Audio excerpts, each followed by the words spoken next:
Hello, friends. Welcome to Nexus, a smart buildings technology podcast for smart humans. I'm your host, James Dice. If we haven't met before, I write a weekly newsletter on this same topic. It's also called Nexus. Each week, I share what I've learned, my opinions, and what I'm excited about in the quickly evolving world of intelligent buildings. Readers have called Nexus the best way to stay up to date on the future of this industry without all the marketing fluff. You can check it out and subscribe at nexus.substack.com or click the link in the show notes. Since starting the Nexus newsletter, many of you have reached out to me wanting to talk shop, and we have. After a few weeks of those wonderful conversations, I realized I needed to record and share them with our growing community. So here we are. The Nexus podcast is born. This is our chance to explore and learn with the brightest in our industry together.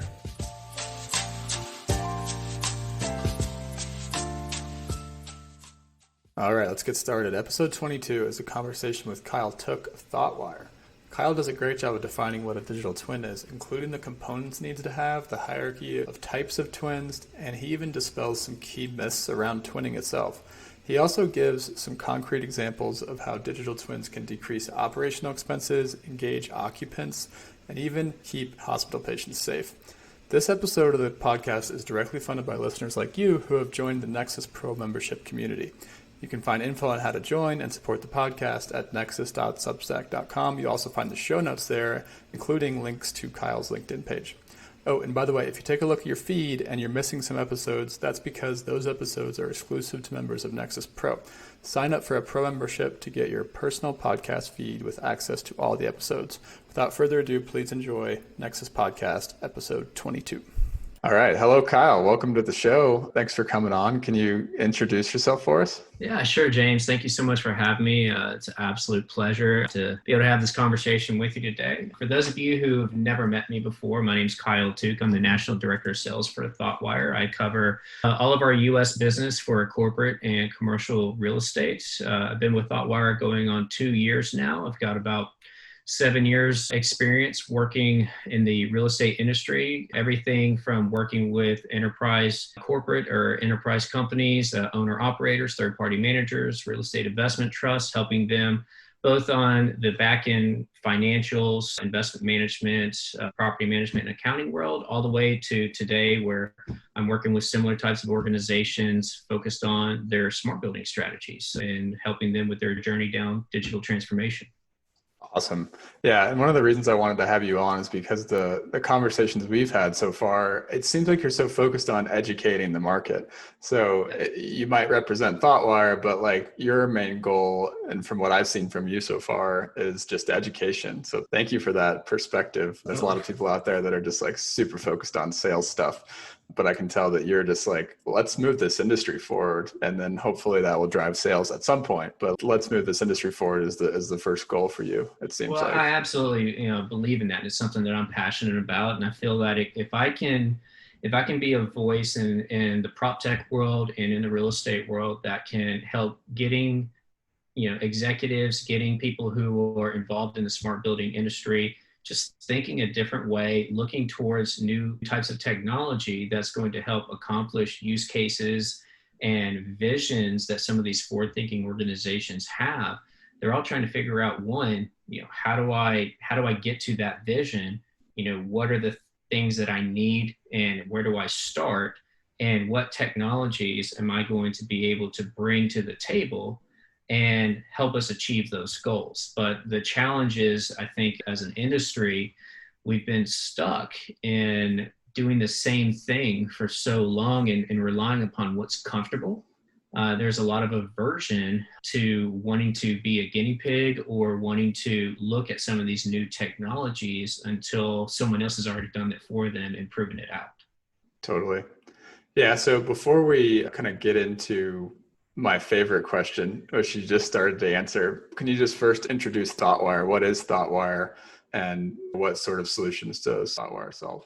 Yeah, sure. So Thoughtwire has been around since 2009, and our founders built Thoughtwire for the purposes of solving some very key real-time challenges that were happening in the smart hospital space. Okay.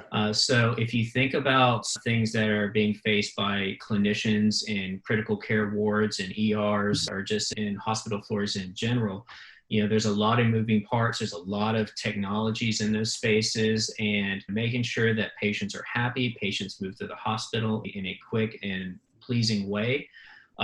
There's a lot of different things that go on, and these are as complex of an environment as you can possibly imagine. And so our founders were really looking and working with these types of healthcare organizations in the Canadian market to solve for those challenges and really look at things and looking at a foundational focus of the data.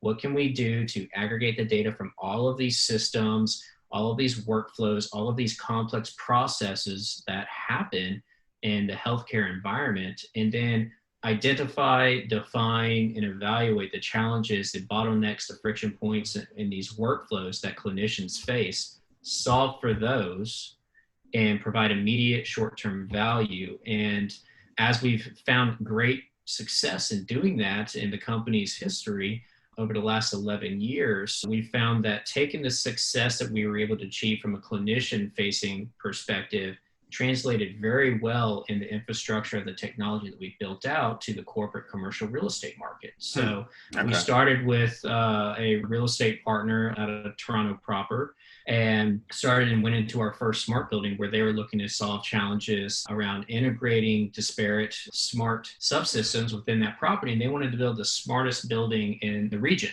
And so we helped them accomplish those goals by integrating approximately, I think, 8 subsystems, over 5,000 IoT devices, and bringing together this semantically tagged, normalized data model that they can then enable with decision points and things that they were trying to accomplish, the different use cases that they were trying to move towards.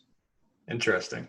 So basically those are the 2 verticals you're in right now, is you're solving the healthcare problem still, but then you've extended the product to then go into office buildings and solve that market as well. That has been our bread and butter up until this point.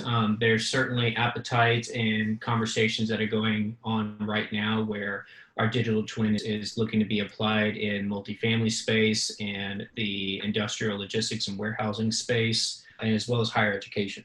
Okay. So there's a number of verticals that Thoughtwire is getting involved in. And then if you think even globally, more globally, is in the smart city space. So Thoughtwire is a founding member of the Innovate Cities Consortium in Ontario that is strictly focused on smart city use cases. Got it. Yeah. And what we're about to talk about and unpack, there's no reason why the digital twin concept can't be used in all verticals, essentially, the way that you guys are set up. So before we talk about digital twins, we're going to go deep into that topic. But first, I want to ask you my favorite question, which is, why are buildings decades behind other technology, like the technology in our pockets, for instance? No, that's a great question. And, it can get extremely frustrating, right? Definitely. So I really look at opportunities or projects that I've been hands-on with, and I look at challenges that I see just talking to other people in the prop tech space and what their perspective is on this. And I think it really comes down to 3 key areas. One is change management, right? That is always something that if you go all the way up to the C-level suite of executives is at the top of their mind, is what are the risks? What are the challenges I'm going to run into when I look at implementing a new technology that is going to change the way that we do business? You look at risk aversion, right? If I'm looking at a new technology versus something that I know works, whether it's the best thing available, but if I can operate, and if I'm a building owner and my NOI is still looking good for my buildings, do I really necessarily need to look at this new technology?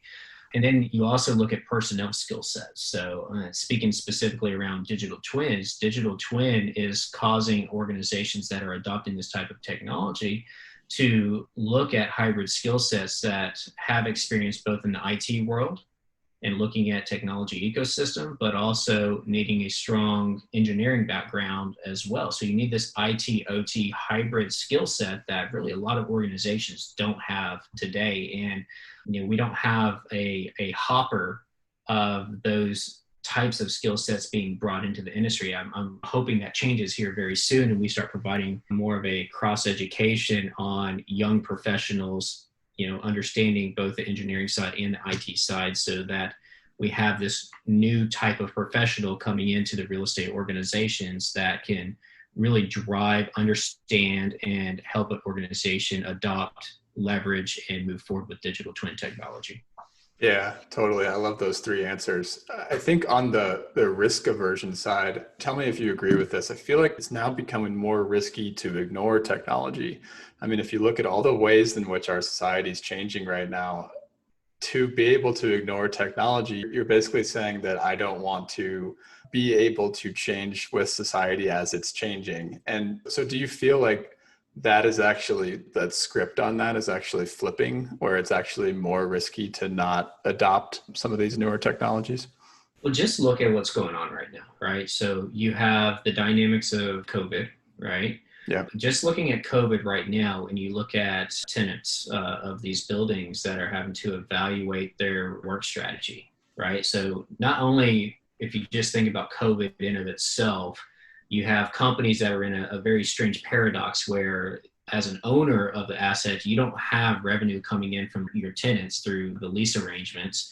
And so you're in a situation where you're forced to invest in touchless, hands-free technology so that you can encourage employees to start coming back to your buildings in a time where your revenue has had its legs cut out from under it, right? So there's challenges around that. Then you look at the return to work strategy. As I'm talking to different companies, they want to understand, well, now how is my space being utilized? Do I have employees that are actually collaborating with other employees, or are they off in their own cubicle or off in their own office? In which case they could just as well do their job from home as they could in my building.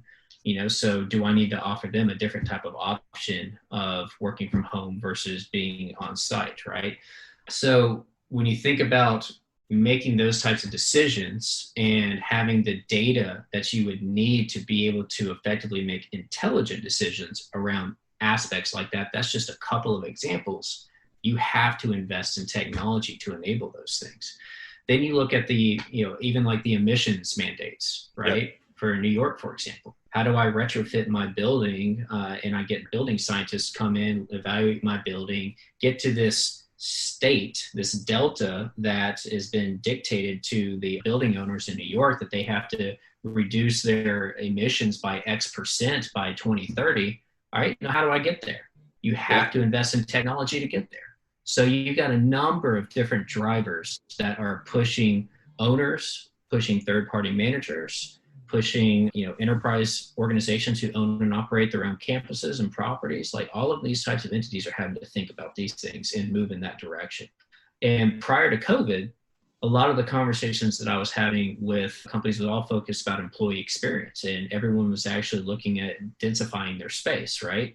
Well, now we have different dynamics that's going the totally opposite direction. The use cases are different. Now they're more focused around well strategies and healthy building strategies, not necessarily employee experience or the more fluffy aspects of employee experience. Mm-hmm. It's much more around safety, health, air quality, those types of aspects. And then, companies are trying to understand, do I continue the densification, or now because of social distancing, I actually need to either maintain the same amount of space or I need to actually buy more space. So when you look at Facebook, I think Facebook just bought another new headquarters up in Seattle. Right? Yeah. And Facebook was one of these companies that was out there saying, well, we're going to have all of our employees work from home, but then the next month you turn around and you buy a new headquarters, right? So makes you think for sure on what the real strategy is going to be for companies like that. Totally. Yeah, it seems like things are definitely changing, and technology is a helper rather than a herder. Okay, so let's dive into digital twins. So you talk about digital twins a lot. I'd say that's maybe your main job. So when you talk about it to someone who's brand new, they've never heard the concept before, they don't even really know much about technology and buildings. So how do you define it for those type of people? Well, this even goes from people who either claim to know what a digital twin is or think they know what a digital twin is. I think I can loop them all into a group together, actually. Okay. Because you have to think about, there's not one type of digital twin, right? There are digital twins that have specific purposes, specific use cases in mind. You look at, there's companies out there, very large ones that have infrastructure digital twins. You look at Thoughtwire, we are an organizational digital twin. You have other ones that are focused on just physical assets that are what I consider composite digital twins. So you have very specific use cases. That's one way of looking at it. But even within a specific vertical, you have different levels of complexity in digital twins. So if I was to share with someone what Thoughtwire's perspective of digital twin is, I would let them know that a digital twin really, for Thoughtwire, for a built environment, which is the space that we really play in, is a dynamic real-time data model that is aggregating data points from physical assets, from dynamic data points, including people and workflows and processes that are all brought into a centralized data store, which is semantically tagged and associated, which can then be ingested by other third-party applications, whether it be Thoughtwire's applications for use cases tied to workplace experience, for facilities and building operations, or perspectives of analytics and prescriptive and predictive analytics for a persona, whatever that may be. But also for other third-party applications that could also find value in having this rich source of context and data on what is happening in a building in real time.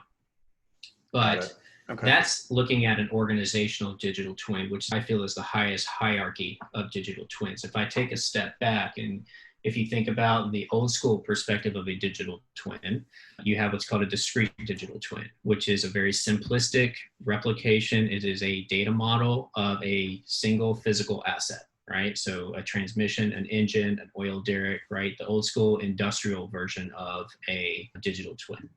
Then you have composite digital twins. Composite is when you're looking at multiple data sources that are typically around a physical asset that is more complex. So you look at these companies that say they bring together everything IT, OT, IoT and bring it into a single pane of glass. This is when you get into a composite digital twin. And a lot of times those companies are very BIM focused. They're very 3D visualization focused. And we'll get into some more of those nuances here in just a minute.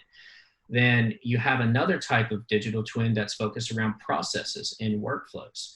Okay. And I'll give you an example of that in a healthcare setting, right? Okay. So if Kyle's an orderly and James is an orderly and Susie is an orderly and there's a patient that needs to go from A to B within a hospital, but Kyle's tied up with a patient, James is tied up with a patient, and Susie is available, how do we orchestrate and provide transparency of knowledge on which one of us is actually going to move patient from A to B? So if you have a nonlinear rules engine that can then take different scenarios in real time to say, Kyle's busy, right? Let's defer to James. Well, James is busy. Let's defer to Susie. Susie accepts it. And simultaneously, James and Kyle knows that Susie is going to take care of that patient. All right. So we have multiple different ways that this process can go.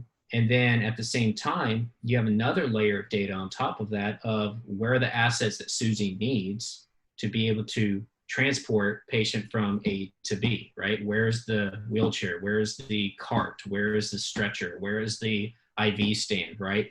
All of that contextually has to be brought into a digital twin in a healthcare environment and apply a nonlinear rules engine.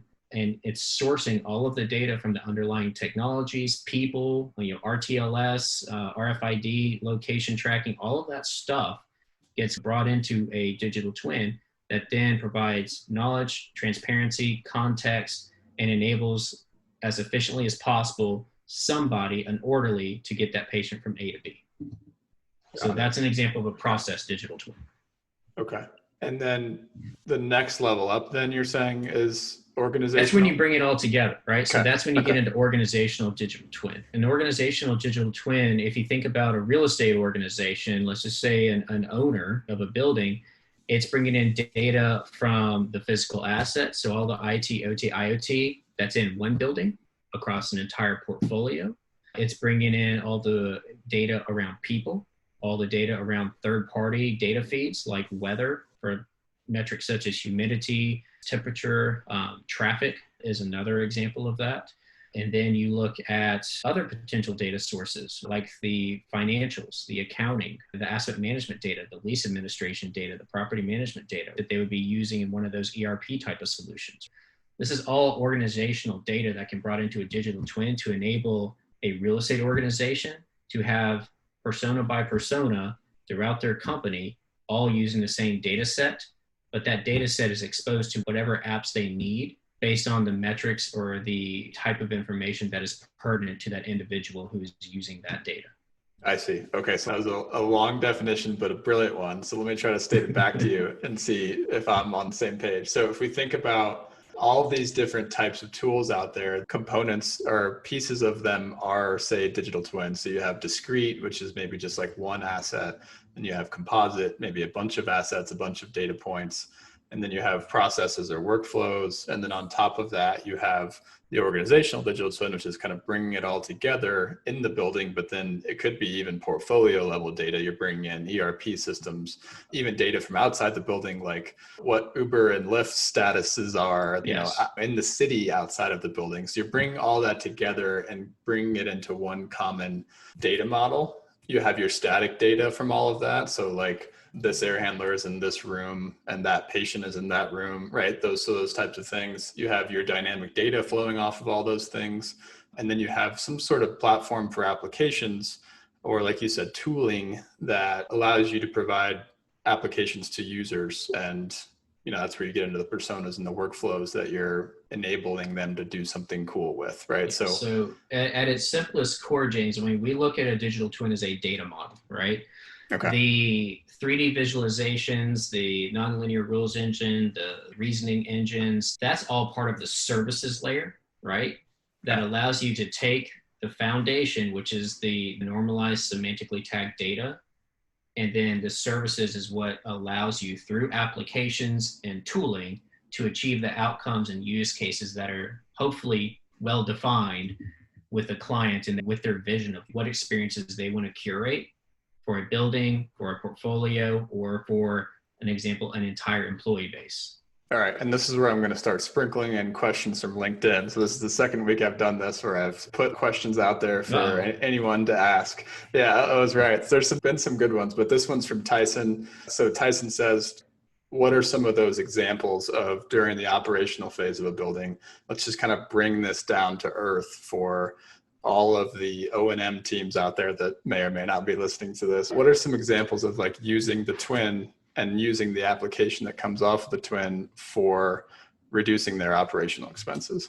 Yeah, sure. So great question, Tyson.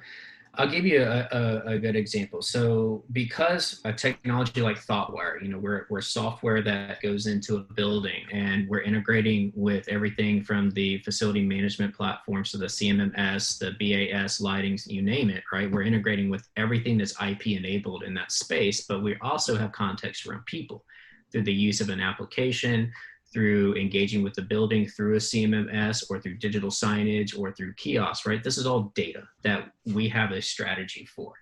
So an example of this is, let's just say all of a sudden facilities is getting an influx of hot cold requests from the 13th floor on the west side of the building. Now, because perhaps we have a system like Meridian or Cisco DNA in place and we're using Wi-Fi triangulation, or we have beacons that are implemented, or we have IoT sensors that are tracking occupancy, or we've flagged Apple to come in and map the space and we can ping off of individual smart devices who are using an employee-facing application. A number of different ways that we can get geospatial intelligence around who is where and when. Okay. So if I all of a sudden see a spike in hot cold requests that are coming in from the 13th floor on the west side of that floor plate, and then I have a visualization tool that then allows me to actually see where people were when they created this ticket through whatever underlying FM system that's in place, whether it be a Corrigo or a Service Insight or Angus Anywhere. For us, it does not matter. We're agnostic. But I know for every single notification, every single ticket that comes in, where did they originate from? How many people is that individual notification or that ticket impacting? Is it impacting 2 people or is it impacting 30 people? Is it impacting the C-suite of the executives for my premier tenant? Let's just say it's a Google, right?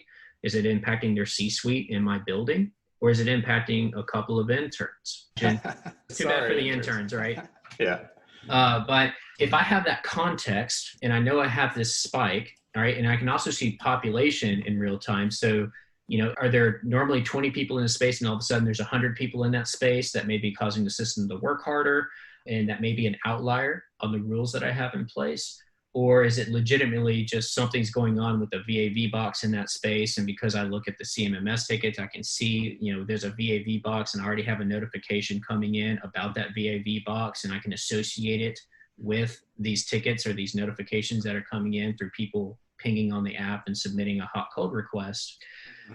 Because I have all of that context, I can then leverage a reasoning engine through the digital twin and the services layer that then is able to say, okay, well, this notification is only impacting 2 people, it's a lower priority. But this notification is impacting 30 people. Well, that needs to take priority. The system will triage on behalf of the facilities team the thousands of notifications that are coming into them on a regular basis, and get the ones that are most high impact, most mission critical, and put that to the top of the totem pole and allow them to tackle the things that are most mission critical.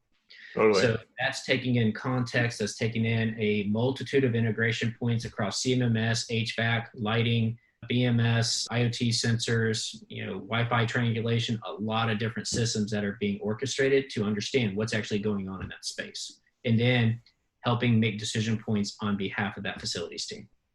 Totally. Yeah. You just named like so many different, what I would call siloed technologies. So like you could have a BIS alarm that could uncover that comfort issue. You could have the work order that's in the CMMS. You could have even a fault detection package that provides some sort of alert. And I think what I'm hearing, at least the light bulb that just came on for me when you just described that scenario, is the digital twin is bringing all of these previously siloed systems together, and it allows you to then prioritize issues much easier. But then also, if you need to investigate them, also investigate them with much richer context and get to a root cause quicker. The context is the critical piece. When companies are trying to understand, well, why do I need a digital twin? What's the value, right? Mm-hmm. It's about context and it's about reasoning, which enables you to make better decisions, more timely, and that's going to improve experiences for everybody, right? Operations, as well as the employees or the tenants that are in your buildings, right? So if I know that there's something that's high impact and it's impacting a large number of people, if I know that, I can address that sooner and focus on that, prioritize it versus other things that are much lower impact. I'll give you another great example.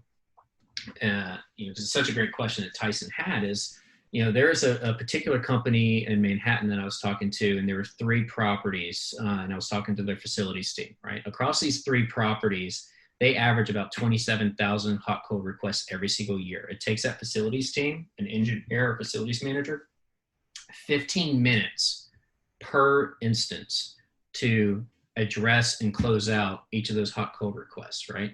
Okay. Now, if you have a digital twin in those buildings, and you have an AI algorithm for comfort controls like what Thoughtwire offers, right? Not only could I avoid or mitigate that hot code request coming at all, another layer of this is if the client in this situation, if they had the appetite to enable an employee to be able to manage or manipulate lighting and thermostat through an employee-facing application, we could virtually eliminate these hot code requests altogether in these properties, right? So if you take 27,000 instances at 15 minutes a piece, right? When you do the math, it's about 840 operational days, 840 8-hour days of work, right?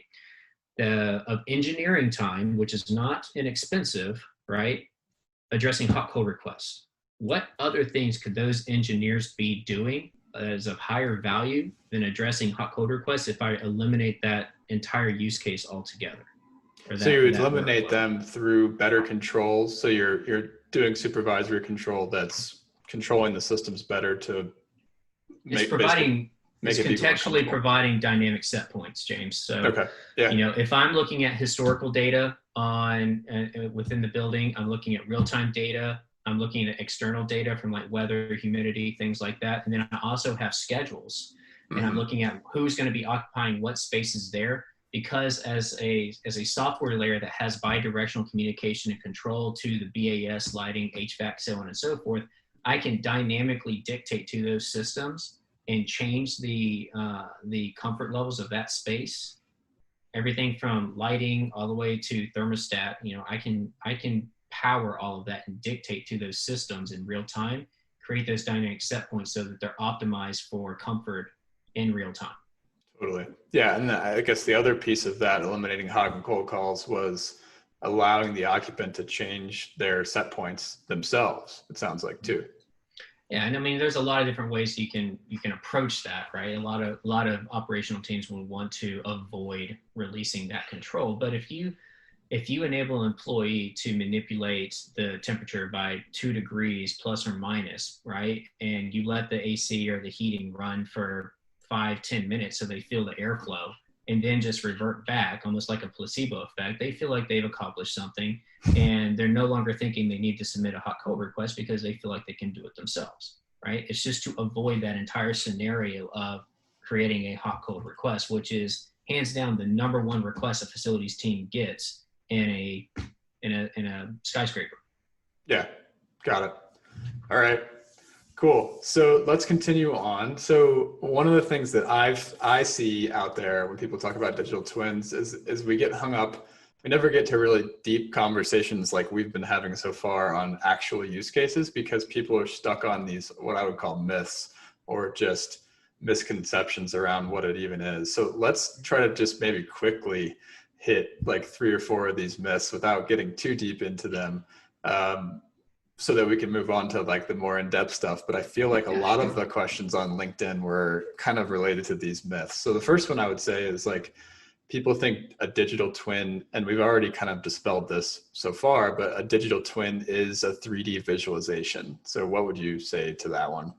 I look at, so from Thoughtwire's perspective, again, a digital twin is a data model, right? The visualization of that data, so a 3D or a 2D elevation view of a building, right? That's a tool. That is an outcome, right? That's taking the data, the underlying data, and putting it into a visual form. So that's part of the services or tooling layer. But the 3D visualization in of itself, I don't think that you can really say that that is a digital twin. But if you do want to call it a digital twin, I would say at its most sophisticated, it's a composite digital twin, right? So you can show IT, OT, IoT, systems that are in that floor plate through this 3D visualization. You can see the HVAC, the ductwork, the VAV boxes. You can see all of that, right? A lot of it is stuff that you can get from a BIM model, right? Yeah. But unless that 3D visualization offers, real time, it offers context, it offers command and control, I struggle to call it anything more than a composite digital twin. Okay. And then, so similarly, well, let me pause real quick. So there's another question from LinkedIn on what does that visual tool add for operational teams?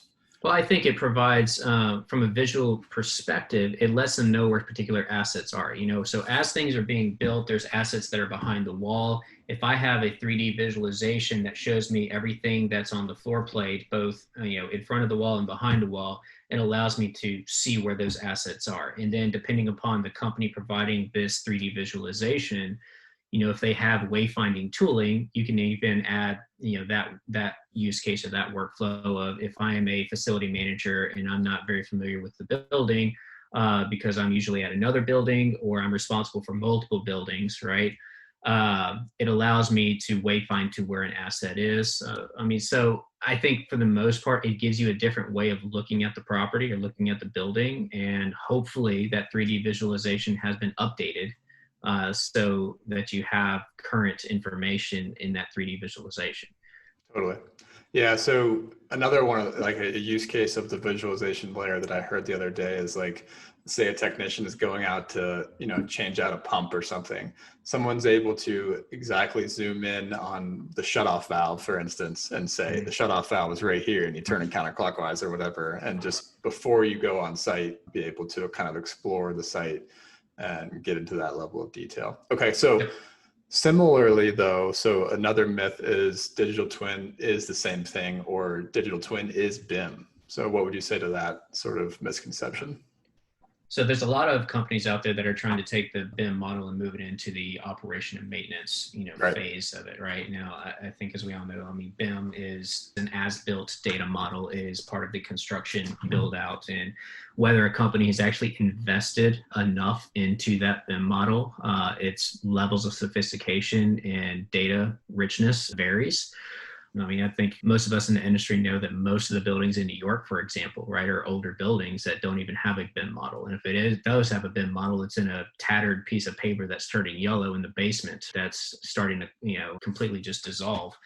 I've seen a few of those, but very rarely do you see a BIM model that has the data richness to even really be considered a digital twin. And from Thoughtwire's perspective, very few projects that we've worked on has even had a BIM model to start from. I think a BIM model, depending on its level of sophistication, how much data is there, is a nice to have. It can be a starting point. It can be something where we can grandfather in that information and have that as a starting point. But we have partners that are part of our technology stack that allows a company to replicate a floor plate. We can bring in a CAD or a Revit drawing and replicate a floor plate, map all of the assets, and build out the actual digital twin.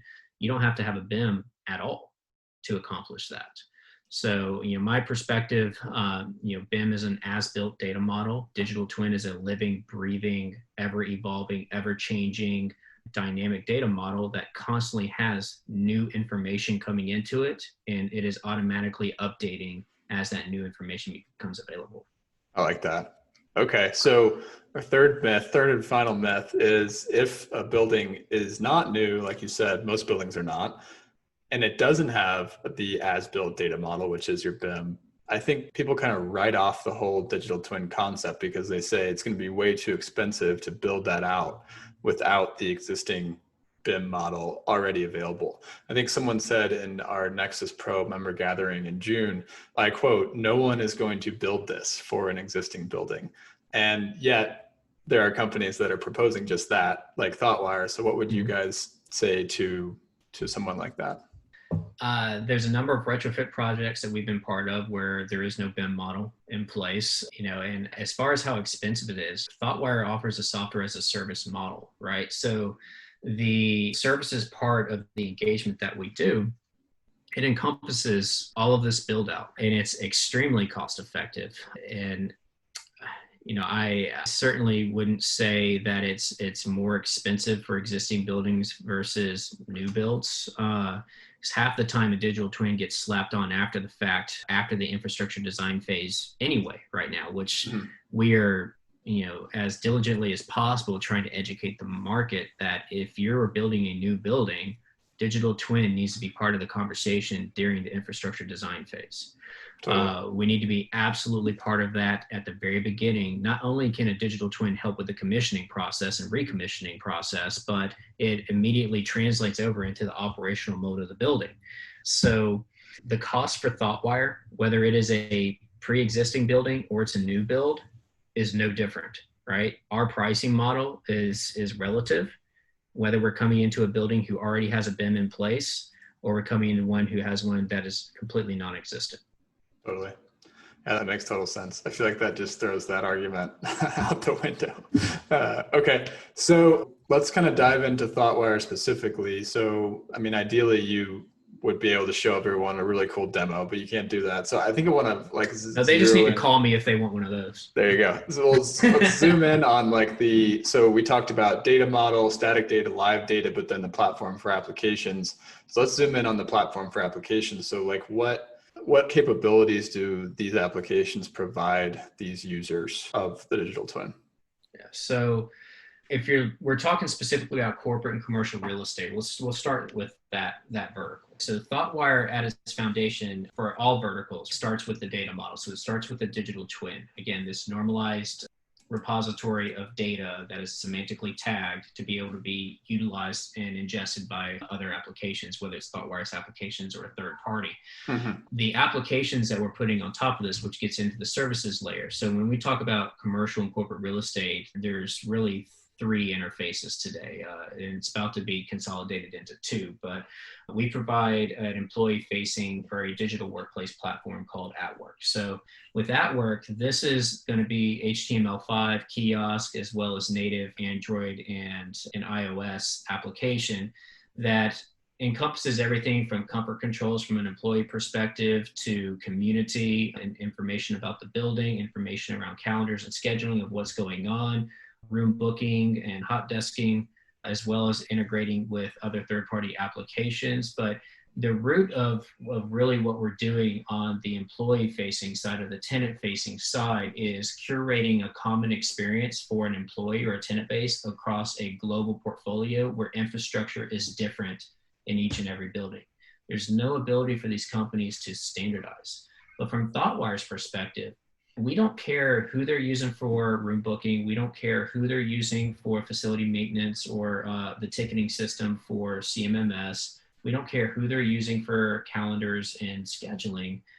We are doing the hard work and we are putting together a common experience for the employee base. So the user interface in our application that we're providing that is branded for the client enables them to have a skin or a user interface that is going to be relative to an employee in New York as well as a different employee in Singapore, even though the underlying systems are different in those very unique environments. So when I talk to an enterprise company, like a large financial institution or a large technology company, one of their key focuses is how do I curate this common experience for my entire employee base? And you need something that is able to provide ecosystem enablement in plug and play interoperability, and a organizational digital twin like Thoughtwire is able to accomplish that.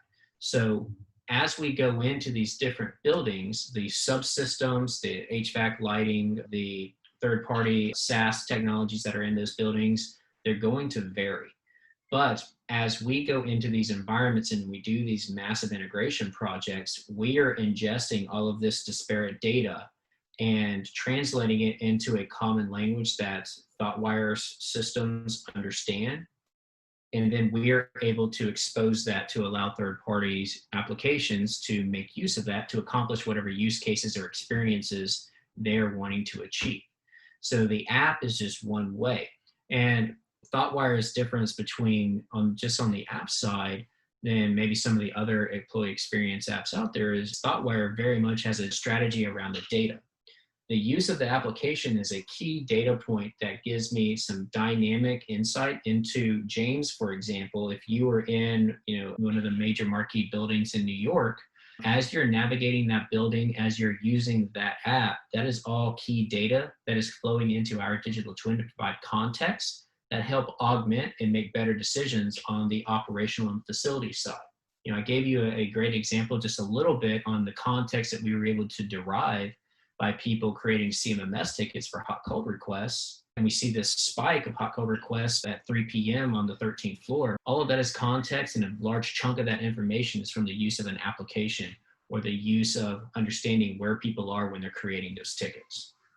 Right. So you kind of talked about the occupant facing app, and then you started to talk a little bit there about the sort of like O&M team facing app. Is that how I understand it? Yeah, so the operational side is called Precision Hub, and there's really 2 components. One is a persona-based dashboard called Digital Twin Insights, and this is what allows us to have prescriptive and predictive analytics around historically disparate data points. So this is where we're able to bring everything into a centralized analysis tool that's going to enable a facility manager to gain additional context, root cause insights, and also push predictive insights to that end user of what's going on in that building. So I can proactively notify the facilities team that there's a spike in hot cold requests, or there's all of a sudden a spike in energy consumption, right? That may be caused by a fan cooling unit malfunctioning, or the fact that, hey, there's going to be a space on the 3rd floor from 3 p.m. to 6 p.m. on Friday that is not going to have a single soul in that space.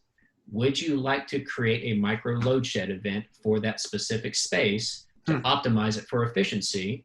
Or would you like Thoughtwire to proactively do it for you without having any human intervention and do it dynamically? Right. Okay. And then being able to track that throughout a year and report back to say, hey, by utilizing the insights through Thoughtwire, I have been able to achieve XYZ ROI and energy consumption savings through these micro load shed events. And that's just one example, right?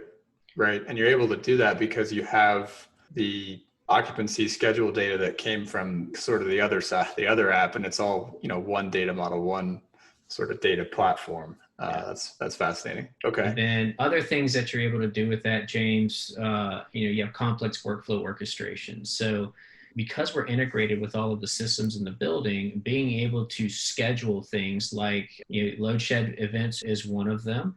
Extended hours is a very common one that can be programmed at the digital twin level. Scheduling things like hard lockdowns, soft lockdowns, emergency situations like fire protocols and active shooter protocols. Those can be very complex events that touch a lot of different systems and require a lot of notifications to go out to things like first responders, the entire employee base that's in that building, to security. There's a lot of different steps in there. But if we can create that metaphorical easy button and allow the authorized user to be able to execute that protocol, now instead of taking 15, 20, 30 minutes to execute this protocol, we can do it instantly. Okay, cool. All right, so we got about 15 minutes left. Let's dive into the kind of removing the confusion, I guess, around how people can buy platforms like this, how people can buy technology, how people can specify, different capabilities they want and get to the outcomes that we're describing here. And one of the ones that I've seen, and you and I have talked about this in the past, is that people aren't out there saying, give me an organizational digital twin with these capabilities. People are saying, I want an IoT platform. I want an integrated workplace management system. I want a building operating system. I want an energy management system. And they all kind of have overlapping definitions, overlapping capabilities. So how do you wade through that murkiness when you're talking to your customers?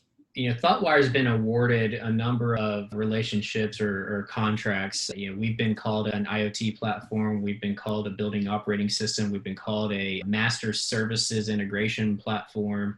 Whatever semantical acronym they want to use, right? You got to speak the client's language. And, where I'm constantly trying to provide education to market. And when you look at the use cases, the KPIs that are part of these RFPs that come out, they're all asking for an organizational digital twin, but that's just not the term that is global yet. Right. There is no standardization around that. So I see the BOS, building operating system. I see the IBMS, intelligent building management system. It's all the same stuff, right? And, it's working with large forward-thinking companies on providing that education. It's working with the AEC firms. It's working with the MSIs. It's working with the MEP firms who are helping build out these RFPs and providing guidance for these enterprise companies or these owners of real estate that are looking to go down this path of a digital twin or just their digital transformation journey.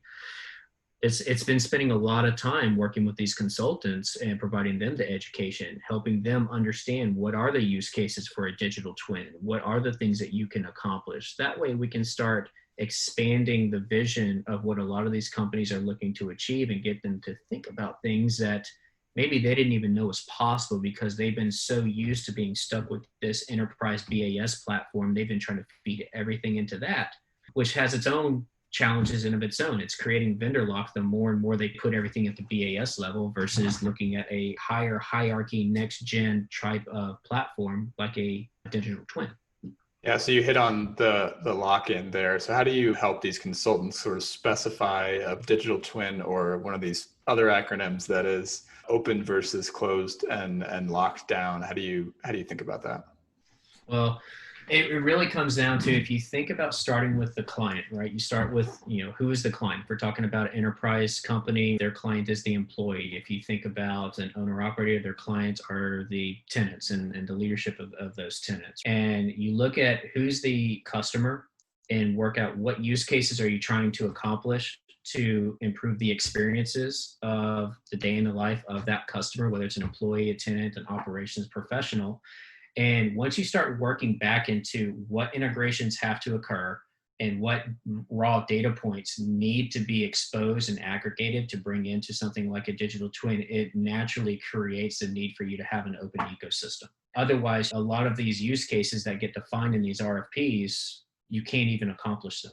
And they end up just getting cut out of the entire vision altogether. Because if you're going to stick with one of the companies out there that has market share, that are trying to control everything and trying to have everything in their system, you may not even have that system over in the UK or in Greece or in Singapore. You may have a totally different building automation system in those buildings. But if you don't have the interoperability and the data portability and the ability to curate that common experience for an operator or for an employee, or a facility manager, I'm sorry, not operator, facility manager, in those two assets, are you really accomplishing the goal that you set out from in day one?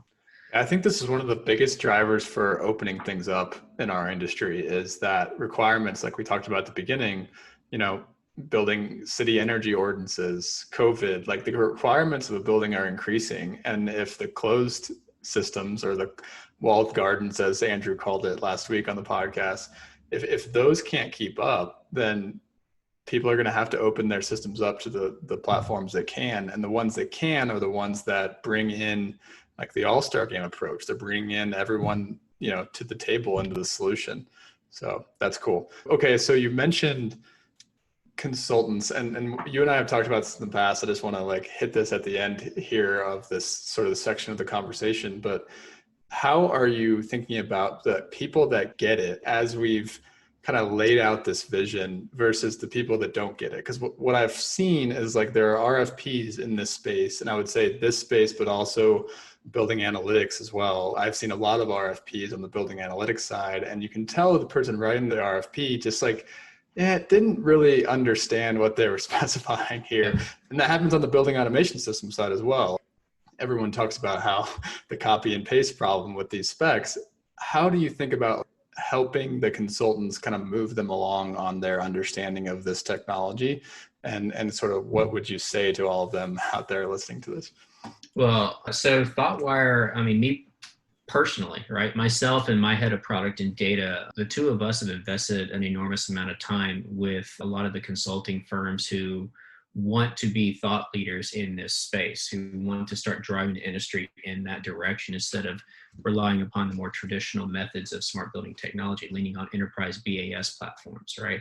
So I've had some specific consulting firms who have proactively reached out to us, have developed a relationship with me, and we have helped them tremendously in understanding what are the use cases, what are the requirements, and helping them build out their specs to help them build out those RFPs, right? We want to help them be successful. Anyone that we are engaged with, we want to make them heroes. And if we can provide them the insight and guidance to help them make their client happy, we want to do that. And so I would say for any of the consulting firms who have not engaged with Thoughtwire and has not had a personal conversation with me or any of my colleagues within our organization, I welcome that discussion. Let us help you. Let us provide some education around, organizational digital twins. So the next time that you have one of these large financial companies or technology companies or whomever approach you to say, hey, I want to create this ecosystem. I have all these cool next generation use cases tied to COVID and return to work, and they want to enable all of those use cases. You got to partner with someone like us to achieve those goals. The enterprise guys, they're not going to get you there, right? Really? And from the building owner's perspective, so how do they think about, number one, buying this? And what I just heard from you was you can't just engage your traditional engineering consultants on this. You're probably going to want some sort of technology partner that can educate the entire team, basically. But also, I think a lot of the building owners need to also be thinking about how to keep this twin updated and maintained throughout the life of the building. So how do you educate them as well? So for the building owners, the conversations around digital twin up until this time have not quite gone as well as it has with like some of the enterprise corporates that have some of these hybrid IT, OT professionals on their staff who understand digital twin. I see. And again, this goes back to confusing digital twin with a BIM. So, you always want to, if you have a BIM model, you want to keep it up to date. You got to go back, you got to, reinvest in it. You have to continuously have it updated. Well, it's no different for a digital twin. And, when I see RFPs, there's a lot of asks around integration back to the BIM, which is all well and good. And there's companies that are moving towards that direction and getting there.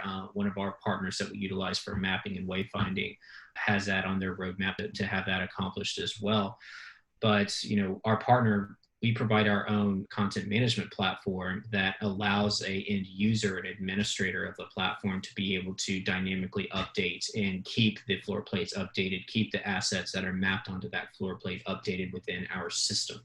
So again, it goes back, you don't have to have a BIM. You can do everything within Thoughtwire's, technology stack that you would need to around that. But today, it has to be updated somewhere.